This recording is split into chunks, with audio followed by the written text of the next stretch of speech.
Hello, my friends, and welcome to another episode of the Girls for Greatness podcast. I am your host, Delia Perry, and you are listening in to episode number 178. Today, my friends, you are in for a real treat, something so special. I have the amazing privilege of talking to an amazing woman who has an incredible story of overcoming some truly serious challenges. My guest hails from Arizona, where she has a 5-year-old son and a 9-month-old daughter. And when she was 7 months along in her latest pregnancy, she was diagnosed with a rare and aggressive cancer requiring a leg amputation and early delivery of her daughter. Today's guest has dealt with so much, and yet I will tell you the grace and incredible positive attitude that she displays is something that is truly inspiring. I cannot wait for you all to hear from her. And so with that, I want to introduce you all to the one and only Brittany Baarson. Brittany, welcome to the Girls for Greatness podcast. It's so great to have you here. Thank you so much. Thank you, Delia. Thank you for having me. I'm so happy to be here as well. Awesome.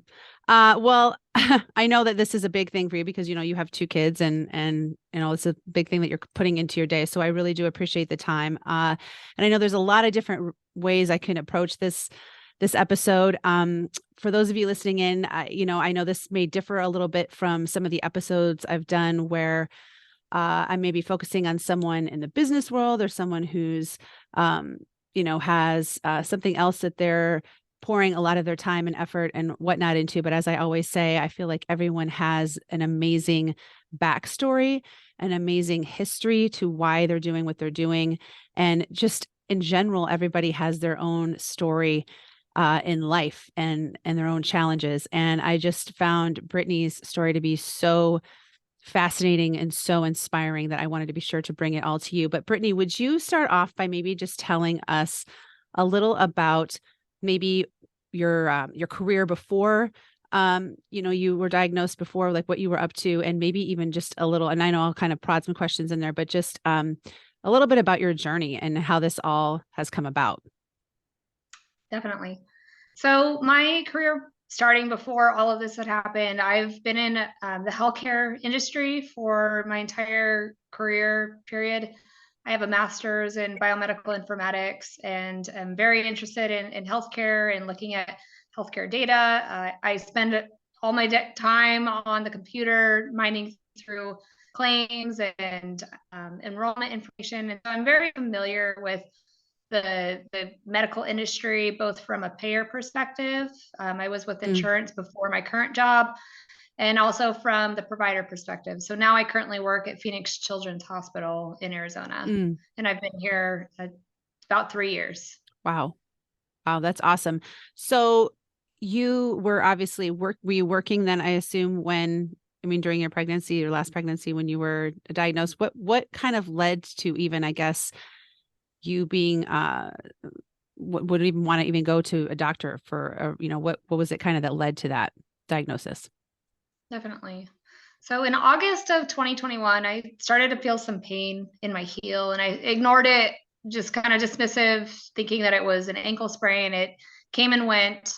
And by October, it didn't go away. My husband had an ankle sprain at the same time. He's an avid hiker and runner. He had sprained his ankle. And so we had matching kind of injuries at that point in time, thinking we were the same thing, husband and wife duo. His healed and mine never healed. So at that point in time, I figured I should probably go see a doctor as opposed to just kind of letting things take some course.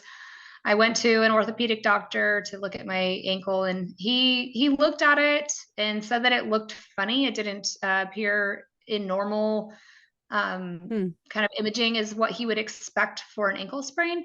So he put me in a boot and then ordered an MRI.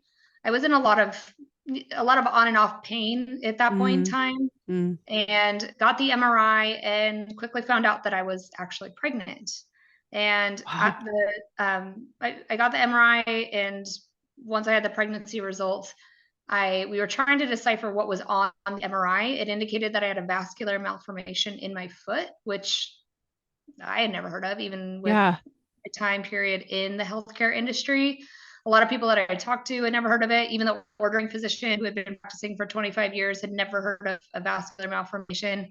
So we spent all our time trying to figure out what that is and how do we treat it. And I pursued different doctors to get treatment for that.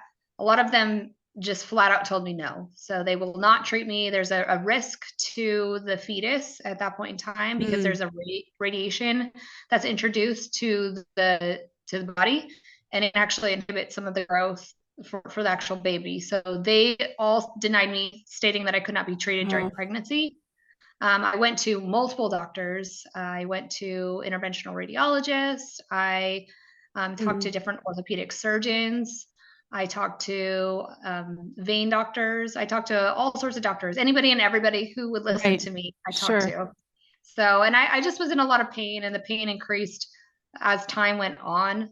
And so I continued to advocate for myself, constantly trying to find new doctors as time went on.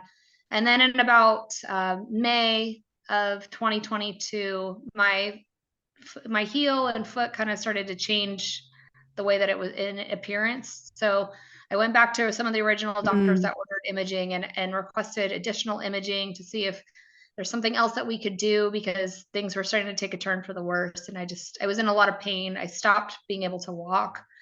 And so we did repeated imaging. And at that point in time, in May of 2022, it came back again as a vascular malformation with marked progression. So as in hindsight, we know that that was incorrect, but for months and months, I had been chasing this misdiagnosis and what can we actually do about it to treat the pain. And I work at Phoenix Children's Hospital, so I tried to pursue some options there. There's a long wait list to get in with a lot of the doctors, but I finally was able to get in around June of 2022. And they looked at my foot and they looked at all of the MRIs that I had ordered, and they said, these are not the same thing. What is on your MRI is not what's on your foot. And they wanted to do a full day's worth of imaging. So I did imaging with them. And then we needed to do a biopsy at that point in time, which we did a biopsy. And that was heading into 4th of July weekend of 2022. And I got the call on Friday stating that we had preliminary results, but for me to enjoy my weekend and not stress about it, and that my doctor is creating a team of individuals, which naturally would make me paranoid, right? Thinking, what's going on there? If my doctor is working on coming up with a team of physicians to get me to the next step. And on Saturday, July 2nd of 2022, I got the call from my OB stating that I had osteosarcoma and I needed a foot amputation, and they were waiting for me at the hospital. So we panicked and packed up what we could. I was in a lot of pain. I worked up until that point, and I really slept about an hour a night for 3 months leading up to my diagnosis, just in a lot of pain. So got admitted to the hospital, and 2 days later, I had my amputation. While I was in the hospital, I was thinking, surely this can't be the only option. Or it's for in 2022, at that point in time, we've got to have better solutions than just taking off my foot. And my sister, who is incredible, found a way to get another medical opinion while I was in the hospital on 4th of July weekend. There's only 4 physicians in the state of Arizona that do this specific surgery. And she was able to get one of the other doctors to review my medical records and call me and express her opinions about my surgery. And she agreed with my surgery, and so that, in fact, since she was on vacation, she sent all of her patients over to my doctor to do their surgeries as well. So I had the amputation while I was pregnant, which was an interesting experience. I can't go under sedation at that point in time, so I had to be awake for that amputation procedure. Oh my gosh, I did not know that. Wow. Yeah, and had my amputation. I was in the hospital for about a week. We got discharged and immediately started following up with different oncologists to figure out what the next triage part of care would be. And then, so I was 31 weeks pregnant while I was in the hospital. for my amputation.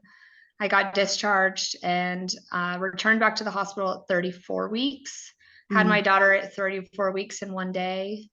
And then the 1 week later, I started chemotherapy. Amazing.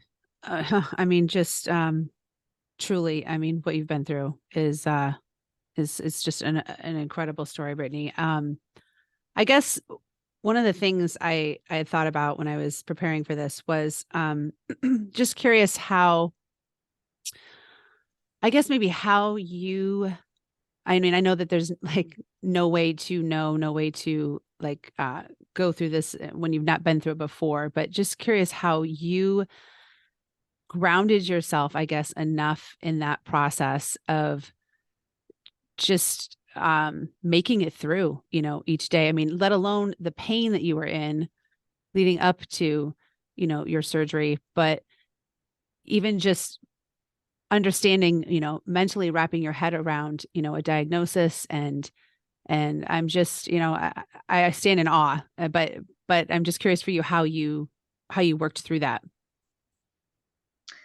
I do want to say that I am a Christian and I put a lot of my faith in God. Mm-hmm. I know that this is part of his plan and something that kind of struck me and resonated with me and does push me forward in all of my care and makes me continue to ask questions and push forward is my children. I want to do everything and anything to be here for my kids, to make sure that they have care and support and love through their childhood.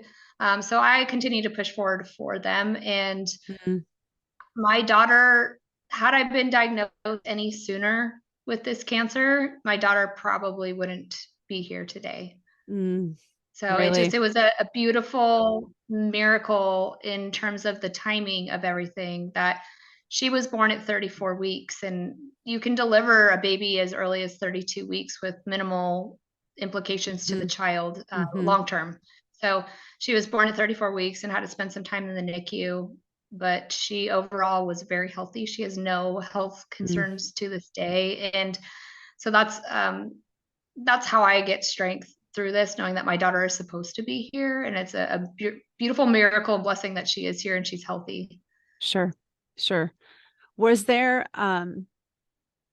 you know, I guess, just, and I'm sure, you know, there was in some ways, but I'm curious how you would describe it, just stages of, I guess, what you've been through and how you've, um, you know, like I said, mentally coped, from, you know, learning about your diagnosis to, you know, then having your surgery and having to totally adjust. And then, you know, having your daughter and having that on top of everything else. I mean, I think you guys just that are listening, I'm sure it's hard for us to really wrap our mind around just how much of a struggle that would be to be immobile and not be able to do the things that, you know, those of us who are moms, you know, had to do from the very beginning when our kids were young. Yeah, I think honestly, having my children has been amazing. It's the best distraction possible during all of this. I will say that I'm human. I have my It's true. moments of weakness and Right. struggle, and I am still processing the trauma. I have my breakdowns, but I will say that I have an excellent support team between my husband and my immediate family who drops anything and everything to be here as soon as I need it. My mom packed up and lived with us for about 3 months to make sure that my kids had care and that they could be transported to and from school so that I could spend time getting the care I needed in the hospital. My sister was my incredible support, being there all the time while I was in the hospital. My husband has done amazing with all of this, doing all of the research, finding additional medical opinions. So I think that the support system and just knowing what's important in life gives you something to focus on through all of the hardships. And I try not to dwell in that negative space. I think Right. there's a lot of hard things that I've gone through, but also other people have gone through. And I try not to live in that negative space. I think we have a choice in a Mm-hmm. lot of this as Mm-hmm. to how our attitude is represented. And I'd rather spend whatever time I have left on this earth being, enjoying my Mm-hmm. days as opposed to Mm-hmm. just dwelling on the negativity. Sure. Sure. And I know, you said your faith obviously plays a huge role in your life. And I'm curious if there's anything else like I'm guessing that you were probably a person who you know, lived in that positive space in their head prior to everything, wasn't a real pessimistic, negative type of person. I mean, I can just, you can just tell from someone, that they're, they have just a different way about them. And that's kind of maybe your focus. But, I mean, would you say that that's kind of true for you? Like you have always been one of those people that are, you know, I don't want to say looking on the bright side of things, but have always, just worked to maintain that positivity in their life.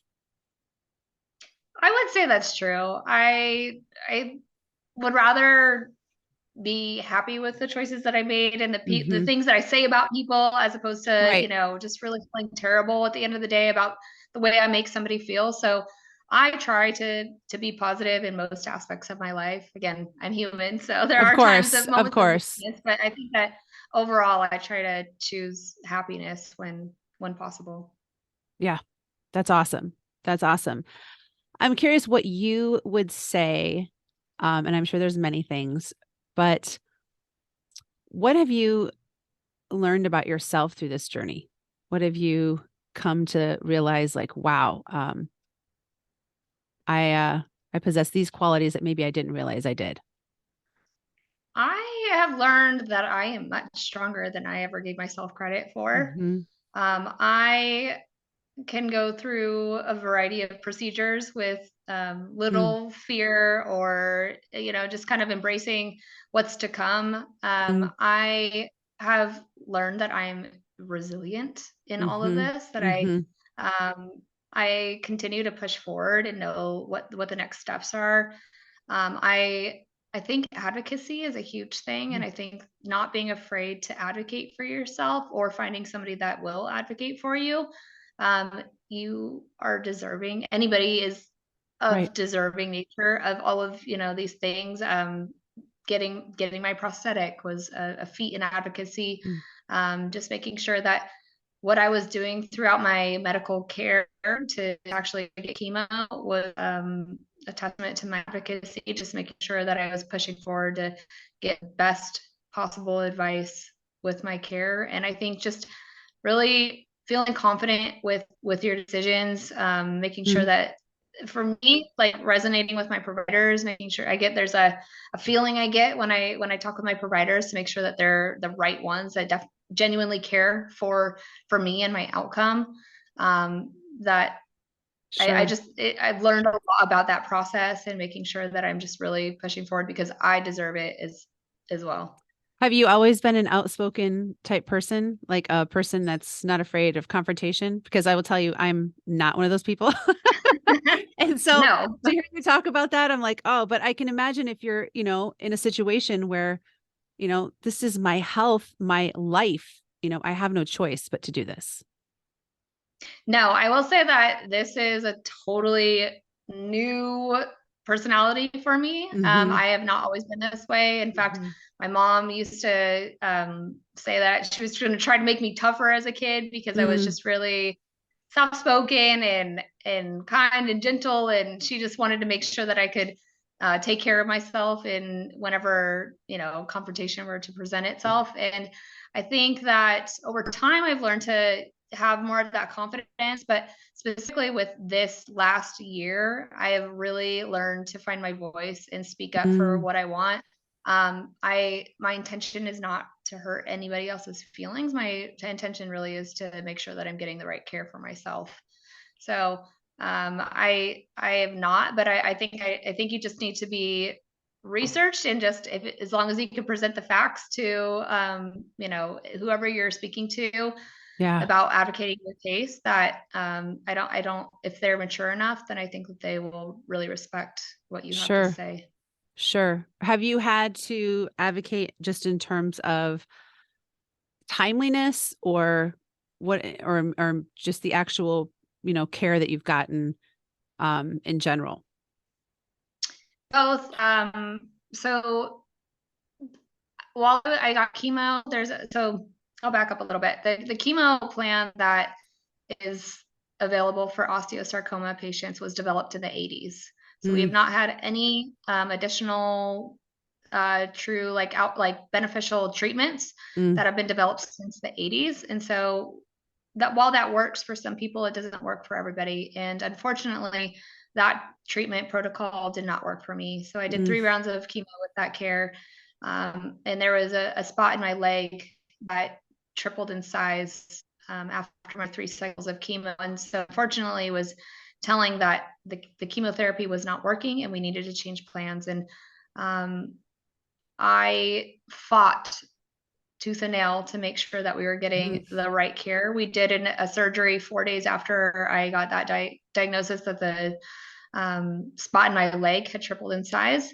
So I had another amputation surgery at that point in time. And then we had to switch gears to getting a new chemotherapy. And I wanted to make sure that everybody, all of my doctors were on the same page and that what I was doing for care was the right treatment protocol. And so I met with multiple oncologists to try and make sure that what we were doing was the right choice. And ultimately, we did decide on a new chemotherapy that required me to be hospitalized for 5 days every 21 days. But just really pushing forward to making sure that you're well researched, that you know that that you have all of the facts, and that was huge on my family to help me find that information and get the right doctors and all the care kind of aligned. Sure. I can imagine. That's amazing. And such a great a lesson, I think, too. Like I think that's, for some it's something that doesn't come as easily and yet is so important. When it comes to our livelihood, when our health, when we kind of have this feeling that, we know that something is not right or not working or, and like you said, I can only imagine, how gracious and kind you'd be in the delivery of it. But, it's just, it's standing up for yourself, so Yes. that's awesome. Tell me a little about some of the organizations. I know that you mentioned, I had you kind of let me know some of the organizations that you really wanted to highlight and promote through this, which I was kind of researching too, and they are tremendous. But I know one of them was Move for Jen. Is that right? More for Yes. Jen. Move for Jen. Move for Jen. Yes, got it. And then you have Range of Motion Project and the Osteosarcoma Institute. So tell us a little bit about those. Definitely. So early in my diagnosis, my husband stumbled upon an individual who also had sarcoma, had some difficulties in her care, was misdiagnosed.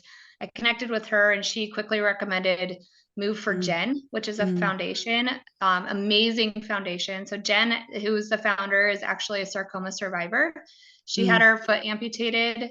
And during her process of getting a prosthetic, realized that insurance companies don't provide different types of prosthetics for different mobilities. So running, snowboarding, skiing, any sort of like activity outside of the traditional walking isn't typically funded by insurance companies. And so Jen organized a company where they actually provide grants to individuals that are in need, and they will grant different types of prosthetics so that people can get their life back on track. And the osteosarcoma specifically, and some of the other sarcomas, but more osteosarcoma affects teens most often. So it's generally in the adolescent years. So we're talking about younger individuals that have lost a limb, and restoring normalcy for them is huge. So she's got a really awesome organization. The ROMP, the Range of Motion Project, is another organization that's really amazing. They grant I guess they give prosthetics to individuals in need, and they go to third world countries, Guatemala and different areas, and they will actually give prosthetics to individuals that don't have insurance or have lost their limb to different traumatic scenarios, and they help get them back on their feet or with, using their hands, and learning to use those different prosthetics. So that's a really amazing organization. Wow. They do fundraisers right now for the current month that we're in May. They're doing a fundraiser to help generate awareness and also raise, I think, $30,000 so they can do another mission project. The other organizations that I had mentioned was the OSI, which is the Osteosarcoma Institute, and MIB, which is Making It Better. Both of those are organizations specific to osteosarcoma. They help do research and provide grants to different individuals that are learning about osteosarcoma or helping to generate new best practices within osteosarcoma, just because our research is so limited. Making It Better is really a really cool organization. They have different type of like a shopping type of mechanism that they provide on there. So you can actually buy shirts or scarves, which are really awesome for your dogs. One fun fact about osteosarcoma. So osteosarcoma generally affects 1,000 Americans in the United States every year, but that number is 10 times higher in dogs. So dogs actually get osteosarcoma as well. Saw that. They'll lose limbs. Yes. And so Making It Better does a really cool research where and outreach, I guess, where they're trying to raise money, and they make dog bandanas, and you can submit your photo of your dog wearing a bandana to their organization as well. That's really cool. That is really cool. Yeah, I did see that. I was going to ask you, so of those you've had direct contact with, I mean, you've utilized some of those as well, I assume, right? I mean, that's been something personal to you too. I've been in contact with Move for Gen. We haven't moved forward with any sort of grant or prosthetic. As you know, Delia, but I don't know if the listeners know, it took me a really long time to get my prosthetic. I actually just got it about 2 weeks ago. So it took about 6 months from my last amputation, and about 10 months from my first amputation to actually get a prosthetic for me. Just so that, again, another testament to advocacy, to really fight for yourself, because you are deserving, and just really miracles do happen. So that I have not pursued anything further with Move for Gen, but in the future, I'm hoping to get back to things like running or different activities. I was very active before my cancer diagnosis. And so I am absolutely determined to get back to some sense of normalcy, and this is something I can control. So I am excited to kind of pursue further options with Move for Gen specifically. That's awesome. That's awesome. I love that. And I'm sure that there is obviously, research being done all the time, but I'm curious from your perspective, where you think, I guess, the research is, or where you think things are going in terms of, just osteosarcoma, and how that's, is it well funded? Is it not well funded? Is it something that a lot of people just don't understand, don't know a lot about? Just curious your take on that.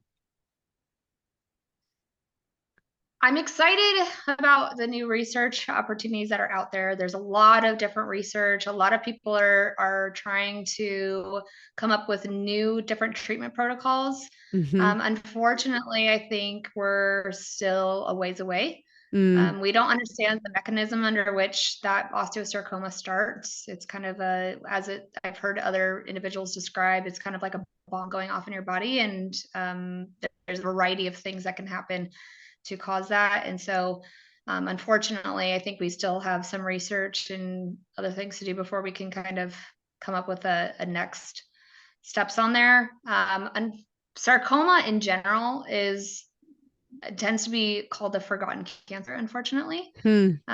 So people, it doesn't get a lot of attention, despite its aggressiveness and the poor prognosis that's associated with sarcoma. I think that more funding should be given to sarcoma. I think that osteosarcoma falls in the pediatric cancer classification, and it's, I believe that the facts state that less than 4% of funding is given to pediatric cancer. Wow. Which is a tiny number despite the horrible Amazing. outcomes for Yes. pediatric cancers. So I think that we have a ways to go. I am excited, and I think that at some point we'll come up with a solution. I don't know if it'll be my lifetime, but I do believe that people are headed in the right direction. That's great. That's good to know. But, great to raise awareness around that too, for sure. I'm curious, what Brittany, would you say would be a message that you would want to communicate to anyone out there who, may be struggling with something in their own world, in their own life? Maybe it's, cancer, maybe it's another struggle with their health. I'm just, I'd love to know like what your message would like to be to those who are finding themselves in those situations. I think that having a community of support is crucial. I think finding your people that can really support you through all of this is, there's nothing else that can compare to it. Leaning on people in your time of need has been extremely beneficial for me. And so I think that would be something that I would voice to other individuals, as well as finding your voice throughout your journey and just kind of expressing what your needs are to others. There's nothing like it. And I think that you'll find a lot of benefit and enjoyment once you express to other individuals what you need. Yeah. I think sometimes it's the hardest thing, right? For us to do as human beings. Absolutely. I is think to that speak up. Yeah. Right. To speak up, to tell people what you want. I think that like culture wise, sometimes we struggle with that in terms of putting ourselves first.